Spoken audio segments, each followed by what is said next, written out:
यानी कि 3 कंसेप्ट आज हम लोग सीखेंगे कि द को जो है दी कब पढ़ते हैं, द को जो है द कब पढ़ते हैं, और इस द का जो है हिंदी वही कब निकलता है।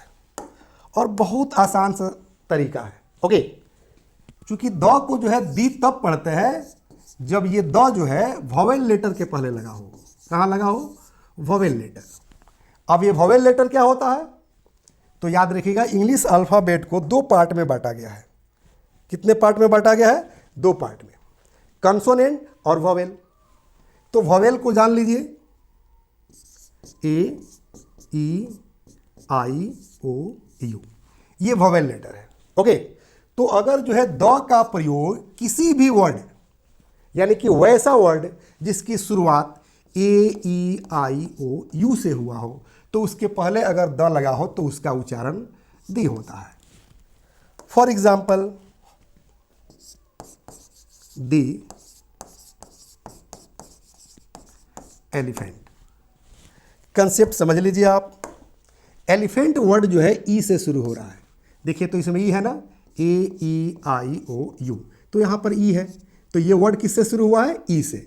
तो यहाँ पर द का उच्चारण जो है क्या होगा?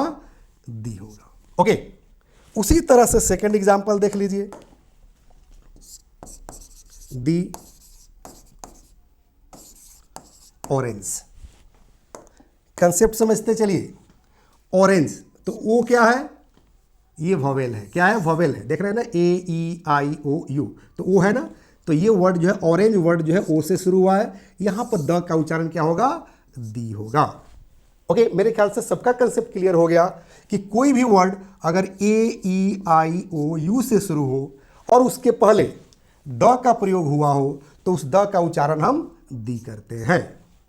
Very simple. अब आ जाइए कि द का जो है उच्चारण द कब होता है, क्योंकि देख रहे हैं ना, द को क्या पढ़ते हैं? द पढ़ते हैं। कब? जब ये द का प्रयोग कॉन्सोनेंट लेटर के पहले हुआ हो। कॉन्सोनेंट। अब ये कॉन्सोनेंट क्या है? तो अभी मैं बता रहा था कि इंग्लिश अल्फाबेट को यानी कि एबीसीडी को 2 पार्ट में बांटा गया है, एक वॉवेल, दूसरा कंसोनेंट। तो ए, ई, आई, ओ, यू को छोड़कर बाकी 21 लेटर जो है कंसोनेंट कहलाते हैं। क्या कहलाते हैं? कंसोनेंट कहलाते हैं। तो कंसोनेंट लेटर से अगर कोई वर्ड शुरू हो और उसके पहले द लगा हो तो उसका उच्चारण द होता है। फॉर एग्जाम्पल, जैसे द मैन। समझने का प्रयास कीजिए। यहां पर मैन, तो एम क्या है? कॉन्सोनेंट लेटर है, तो यहां पर द का उच्चारण क्या होगा? द होगा। क्या होगा? द होगा। अगला एग्जाम्पल देखिए, जैसे द हॉर्स। तो यहां पर एच क्या है? कॉन्सोनेंट लेटर है, तो इसके पहले द लगा है द, तो क्या पढ़ेंगे इस द को? इस द को पढ़ेंगे द।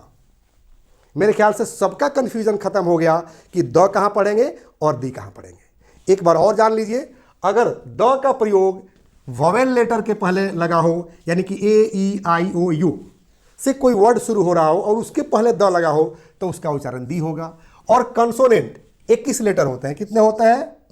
21। और वॉवेल कितने? 5। काउंट कर लीजिए, 5 है। तो 21 लेटर के पहले अगर द का प्रयोग हुआ हो तो वहां पर द का उच्चारण द होता है।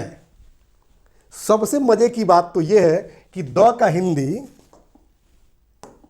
वहीं पर कब निकलता है।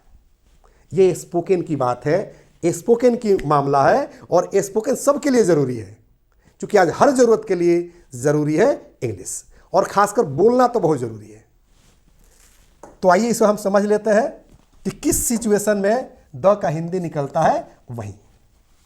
The first step towards achieving your dreams is having the right coach. Get the best education with English Plus by Sanjeev Sivaneev and make your spoken English dreams come true. Download the app now.